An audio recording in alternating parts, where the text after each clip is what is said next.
Hello everyone. Today நம்ம இந்த வீடியோவில் என்ன பார்க்க போகிறோம் அப்படின்னா முட்டை குழம்பு. ஸோ இது வந்து உடச்சி ஊற்றி செய்கிற முட்டை குழம்பு, அப்படியே முழுசாக பண்ணுறது. ஸோ வாங்க எப்படி செய்யலான்னு பார்க்கலாம். இதுக்கு தேவையானது வந்து வெங்காயம், தக்காளி. ஸோ ஆயில் ஊற்றியாச்சு, ஹீட் ஆனதும். ஸோ தாளிக்கிறதுக்காக கொஞ்சோண்டு கடுகு, நெக்ஸ்ட்டு வந்து பெருஞ்சீரகம், அது வந்து கொஞ்சோண்டு போட்டாச்சு. ஸோ இது வந்து ரொம்ப ரொம்ப ஈஸியான ரெசிபி. எந்த காய்கறி எதுவும் இல்லை அப்படின்னா நம்ம வந்து ஜஸ்ட் ஒரு வெங்காயம் தக்காளி வச்சு இதை வந்து ஈஸியாக சமைச்சிக்கலாம். இப்போ வந்து சில டைம் டயர்டாக இருக்கும், சாப்பாடு செய்யவே ஒரு மாதிரி இருக்கும். ஸோ அந்த டைம்லலாம் நம்ம வந்து இந்த மாதிரி இந்த ரெசிபி ஈஸியாக செய்யலாம். ஸோ வந்து இது ஒரு மீடியம் சைஸ் தான் வெங்காயம், ஒரு 4 வெங்காயம். இதுக்கு வெங்காயம் தான் அதிகமாக போடணும், அப்போ தான் டேஸ்ட்டாக இருக்கும். ஸோ தக்காளி வந்து இது 4 அப்படின்னா அது ஒரு பெருசாக இருந்தால் தக்காளி ஒரு 2 போதும், சின்னதாக இருந்தால் ஒரு 3. ரொம்ப போட்டோம் அப்படின்னா கொஞ்சம் புளிப்பாயிடும். ஸோ வெங்காயம் நல்லா வதங்கினதும் லைட்டாக சால்ட்டு போட்டுக்கோங்க. ஸோ வந்து நல்லா வதங்கினதும் நெக்ஸ்ட்டு நம்ம வந்து தக்காளி ஆட் பண்ணிக்கலாம். பாருங்கள், தக்காளி ஆட் பண்ணிவிட்டு நல்லா வதக்கணும். இந்த தொக்குலாம் நம்ம செய்வோம் இல்லையா, அந்த இதுக்கு நல்லா சாந்து மாதிரி ஆனதும் அதுக்கப்புறமேட்டு நம்ம மசாலா போட்டுக்கலாம். இது வெரி வெரி சிம்பிள் ரெசிபி, யார் வேணாலும் இதை செய்யலாம். ஸோ காய்கறி இல்லை அப்படின்னா நம்ம இந்த வெங்காயம் தக்காளி இதுக்கு நம்ம வந்து முட்டையே நம்ம வந்து இதிலே ஊற்றி செய்கிறதுனால நம்ம வந்து தனியாக தொட்டுக்க செய்யவும் நமக்கு டைம் எடுக்காது. ஸோ ஈஸியாக இதை வந்து நம்ம யாராச்சும் திடீர்னு வந்தால் கூட நம்ம இந்த மாதிரி ஒரு ரெசிபி கடகடன்னு அவங்களுக்கு செஞ்சு கொடுத்துடலாம். ஸோ வெங்காய தக்காளி நல்லா வதங்கிடுச்சு. இப்போது நம்ம வந்து மசாலாஸ் ஆட் பண்ணலாம். ஸோ இதுக்கு ரொம்ப மசாலாஸ்லாம் நான் போடவே இல்லை. ஸோ கொஞ்சோண்டு காரத்தூள், இப்போ பாருங்கள் கொஞ்சோண்டு காரத்தூள் தான் போடுறேன். ஸோ இது அதிகமாக காரம் இருக்காது, நாங்கள் வச்சுருக்க தூள், இது நாங்களே அரைக்கிறது. ஸோ அம்மா ரைஸ் மில் வச்சுருக்காங்க, ஸோ அதுலேருந்து அவங்க கொடுக்கறது தான். இது வந்து குழம்பு தூள். ஸோ ஒரு 1.5 போட்டாச்சு. நெக்ஸ்ட்டு கரம் மசாலா, அது கொஞ்சோண்டு போட்டாச்சு. இது அப்புறம் உப்பு. இது இன்னொரு டைப்லேயும் செய்யலாம். ஸோ அது வந்து நான் இன்னொரு நாள் செஞ்சு உங்களுக்கு வீடியோ போடுறேன். இது கரம் மசாலா, இது தேங்காய் எல்லாமே அரைச்சி நம்ம இன்னொரு மாடலில் செய்வோம். ஸோ அதை நான் இன்னொரு நாள் வந்து செஞ்சு வீடியோ போடுறேன்.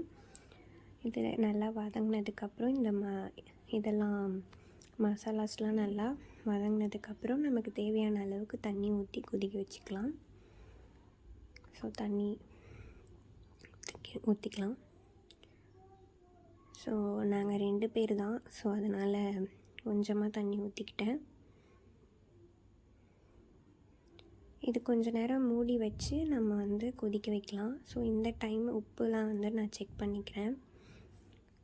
மூடி வச்சு கொதிக்க வச்சுட்டு அதுக்கப்புறம் நம்ம வந்து முட்டையை உடச்சி ஊற்றிக்கலாம். ஸோ இப்போ மூடி வைக்கலாம். ஸோ ஒரு 15 to 20 மினிட்ஸ் இது நல்லா கொதித்ததுக்கப்புறம் இந்த மாதிரி தான் இருக்கும். ஸோ இப்போ வந்து நம்ம முட்டையை உடச்சி ஊற்றிக்கலாம். முட்டை நீங்கள் இந்த மாதிரி டைரெக்டாக ஊற்றும் போது கொஞ்சம் பார்த்து ஊற்றுங்க. பிகாஸ் வந்து முட்டை ஓடு வந்து அதில் விழறதுக்கு சான்ஸ் இருக்குது. ஸோ அப்போ வந்து எடுக்கும்போது கலக்கிடக்கூடாது. ஸோ உங்களுக்கு வந்து இந்த மாதிரி டைரெக்டாக ஊற்றும் போது உங்களுக்கு அந்த மாதிரி ஆகிடும் அப்படின்னா நீங்கள் தனியாக கிண்ணத்துலையோ ஏதாச்சும் ஒரு பவுலில் ஊற்றி கூட நீங்கள் வந்து ஒரு முட்டையாக ஊற்றிக்கலாம். ஸோ இந்த மாதிரி ஊற்றிட்டு கலக்கி விடாதீங்க. கலக்கி விட்டால் முட்டை ஃபுல்லாக வந்து கலங்கி குழம்பே ஒரு மாதிரி ஆகிடும்.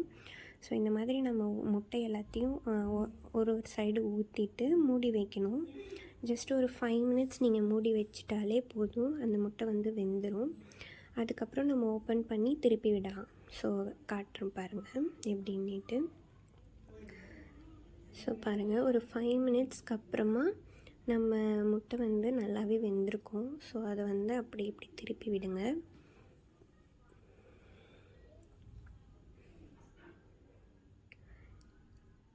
இந்த மாதிரி திருப்பி விட்டீங்க அப்படின்னா அந்த முட்டைக்கு எதுவும் ஆகாது, நல்லாயிருக்கும் சாப்பிடும்போது. அப்படி இல்லைன்னா ரொம்ப குழஞ்சி நம்ம வந்து ஃபஸ்ட்லேயே கரண்டியை போட்டு கிண்டிட்டோம் அப்படின்னா எல்லா இடத்துலையும் ஆகிடும். ஸோ சாப்பிடவும் நல்லா இருக்காது, பார்க்கவும் நல்லா இருக்காது. ஸோ இந்த மாதிரி நம்ம செஞ்சுட்டு இப்படி இருக்கும் பாருங்கள். ஸோ இந்த மாதிரி நீங்களும் ஒரு வாட்டி செஞ்சு சாப்பிட்டுட்டு எப்படி இருக்குன்னு கமெண்ட் பண்ணி சொல்லுங்கள். ஸோ நெக்ஸ்ட்டு இது எல்லாமே முடிஞ்சிருச்சு. எனக்கு வந்து இதில் கொத்தமல்லி போட்டு சாப்பிட்டா எனக்கு பிடிக்கும். ஸோ உங்கள் வீட்லேயும் மல்லித்தழை நீங்களும் போட்டு டேஸ்ட் பண்ணி பாருங்கள். இது வந்து ஆப்ஷனல் தான். ஸோ இது நிறையா போட்டு சாப்பிடும்போது எனக்கு ரொம்ப பிடிக்கும். ஸோ அதனால் நான் இதை ஆட் பண்ணிக்கிறேன். இது வந்து நல்லா சூடாக இருக்கும்போதே நீங்கள் வந்து ஊற்றி சாப்பிட்டிங்கன்னா டேஸ்ட்டாக இருக்கும். ஸோ வேலையும் ரொம்ப கம்மி, சிம்பிள், தொட்டுக்க செய்கிற வேலையும் இல்லை. ஸோ நீங்களும் ஒரு நாள் செஞ்சு பார்த்துட்டு எப்படி இருக்குன்னு சொல்லுங்கள். இந்த வீடியோவில் நான் எத்தனை வாட்டி சொன்னேன்றதை கமெண்ட் பண்ணுங்கள் அண்ட் சப்ஸ்கிரைப் பண்ணுங்கள். பாய்.